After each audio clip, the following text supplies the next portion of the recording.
हाँ, तो नमस्कार जी। कैसे आप लोग? उम्मीद करते हैं बढ़िया होंगे और अपनी तैयारी में एकदम बढ़िया तरीके से लगे होंगे। आज हमारी हिंदी क्लास होने वाली है और हमारे पास समय भी बहुत कम बचा है।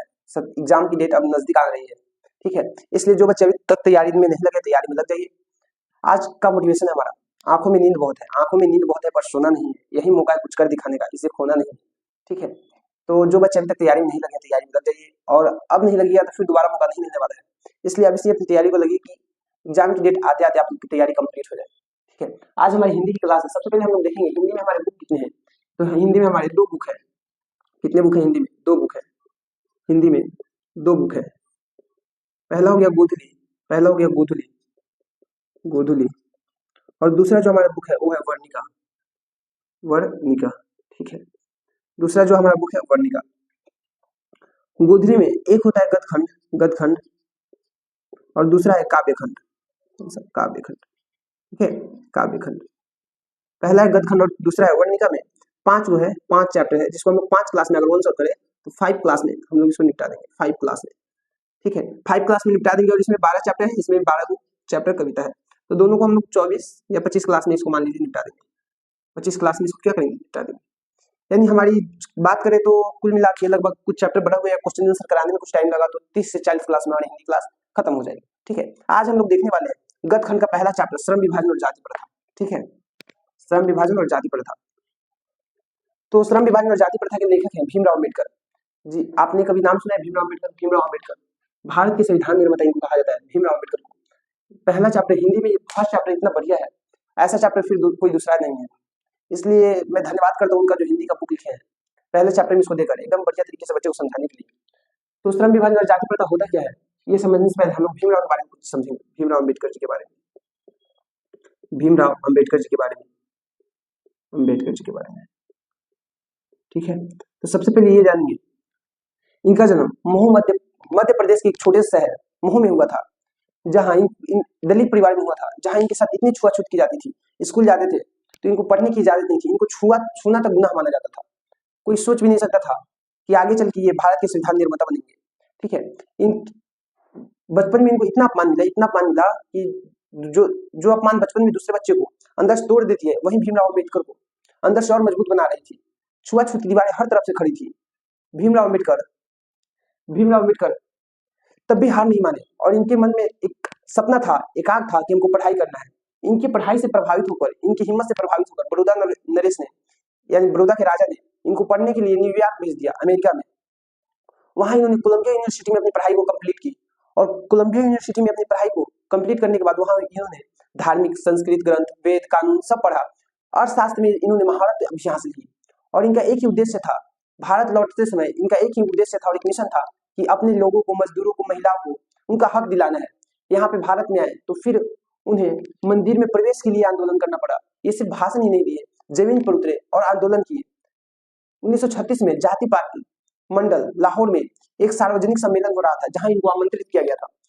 तो इन्होंने एक अपना स्क्रिप्ट लिखा, एनिहिलेशन ऑफ कास्ट, यानी जाति पाति का उच्छेद, ठीक है? इसको हिंदी में कहते हैं जाति पाति का उच्छेद, ठीक है? वहां पे इन जो आयोजक करता थे इनके स्लिप को देखकर क्या हुए, वहां से बोले कि नहीं, ये सम्मेलन को ही रद्द कर दिए, ठीक है? कि ये इतना तीखा सच्चाई और इतनी कड़ी बात है, इस सम्मेलन में होगी तो सम्मेलन आंदोलन का रूप ले लेगा। लेकिन भीमराव मानने वाले में से नहीं थे।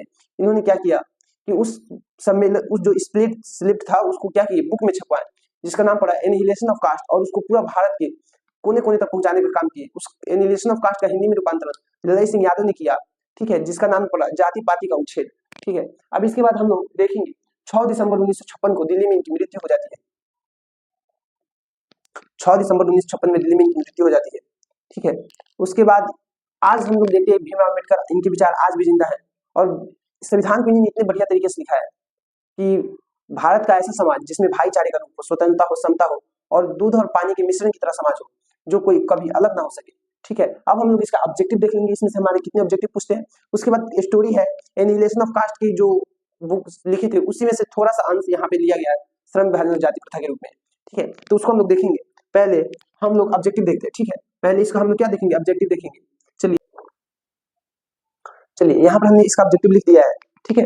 यहाँ पर हमने ऑब्जेक्टिव लिखा है। सबसे पहले हम लोग जानेंगे भीमराव का जन्म कब हुआ था। भीमराव अम्बेडकर जी का जन्म हुआ था 14 अप्रैल 1891 को। कब हुआ था? 14 अप्रैल 1891 में इनका जन्म हुआ था।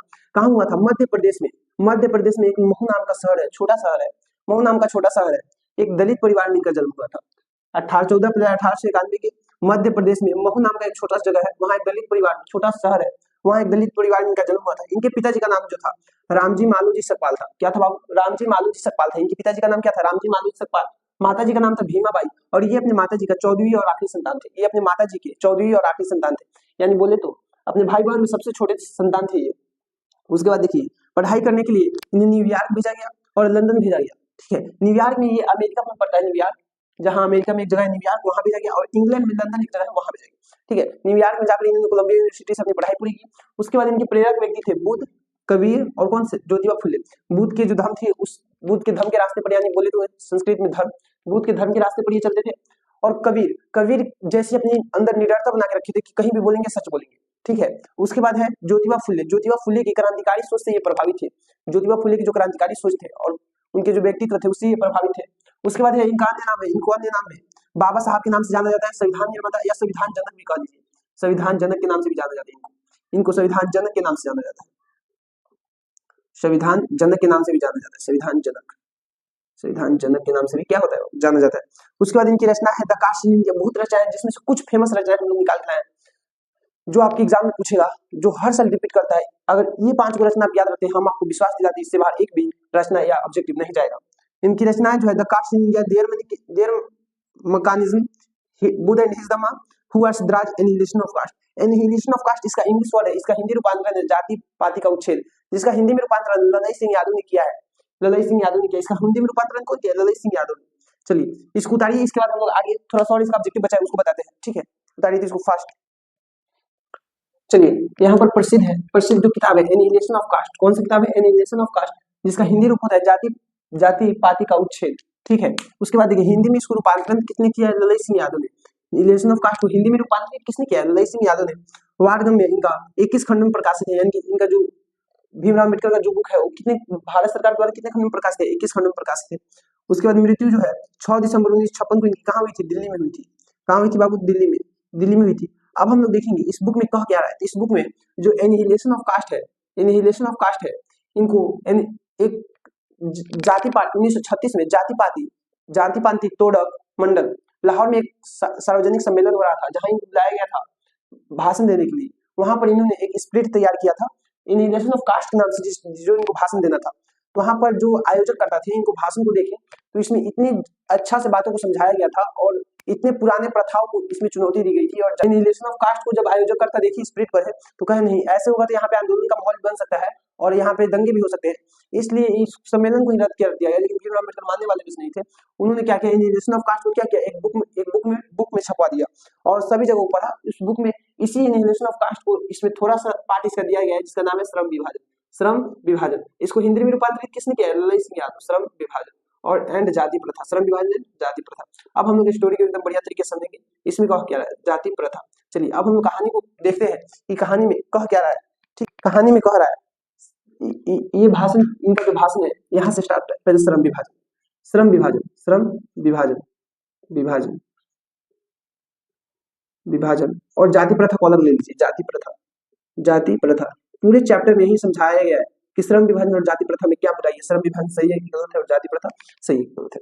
सबसे पहले भीमराव अम्बेडकर कहते हैं कि श्रम विभाजन तो सही है कि मान लीजिए एक ही समाज में अलग अलग कामों के लिए अलग अलग लोगों के लिए सही है। जैसे मान लीजिए कोई मोची है, कोई क्या है मोची है, कोई शिक्षक है, कोई शिक्षक है, कोई डॉक्टर है, शिक्षक है, कोई डॉक्टर है, कोई क्या है?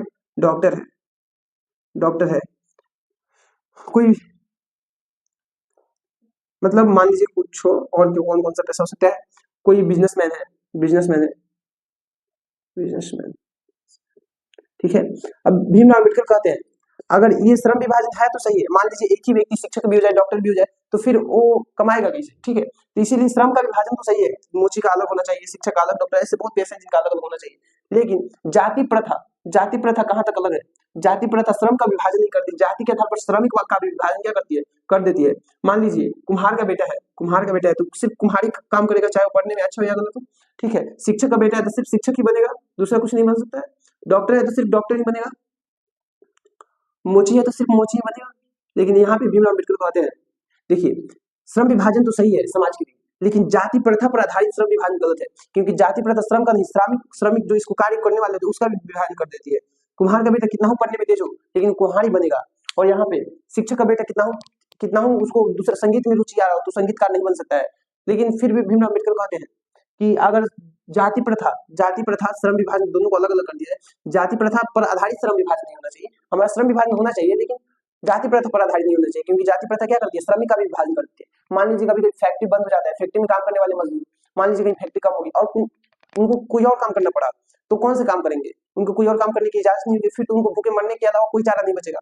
इसलिए भीमराव अम्बेडकर कहते हैं सबको अपनी क्षमता के अनुसार और रुचि के अनुसार क्या किया जाए, काम दिया जाए। इस पूरे चैप्टर में यही समझाया गया है। भीमराव अम्बेडकर कहते हैं मेरे दृष्टि में आदर्श समाज वही है जो क्षमता, भ्रातृत्व और भाईचारे पर आधारित हो। दूध और पानी में मिश्रण की तरह समाज होना चाहिए, जो किसी के कोई एक दूसरे को मतलब अलग ऊंचा नीचा भावना से ना देखे, ठीक है, सबको बराबर और समान दृष्टि से देखना चाहिए। लास्ट में कहते हैं लोकतंत्र वो नहीं है जहाँ पे सिर्फ हम वोट डालने जाए और वहां से वोट डाल के आए, बल्कि लोकतंत्र वो है जहाँ पे हम सभी को आपस में मिलकर रहें, अपने विचारों का आदान प्रदान करें और बढ़िया से कुशल समाज की तरह रहे। पूरी कहानी में यही समझाया गया बस, ठीक है। तो ये कहानी आप लोग को समझ में आई हो तो ठीक है, और बढ़िया बात है अगले क्लास में हम ऑब्जेक्टिव इसका करा देंगे, एकदम पूरा ऑब्जेक्टिव और पूरा क्वेश्चन आंसर करा देंगे, ठीक है। आज के लिए इतना ही रख दीजिए, फर्स्ट क्लास है हिंदी का, सेकंड चैप्टर से बढ़िया से क्लास चलेगा आप लोग का, ठीक है। आज के लिए ऑल द बेस्ट, धन्यवाद। और जितने बच्चे अभी तक चैनल को सब्सक्राइब नहीं किए, चैनल को सब्सक्राइब जरूर कर लीजिएगा और उन सभी बच्चों तक शेयर कर दीजिए जो 2027 में मैट्रिक एग्जाम देने वाले। चलिए धन्यवाद, ऑल द बेस्ट।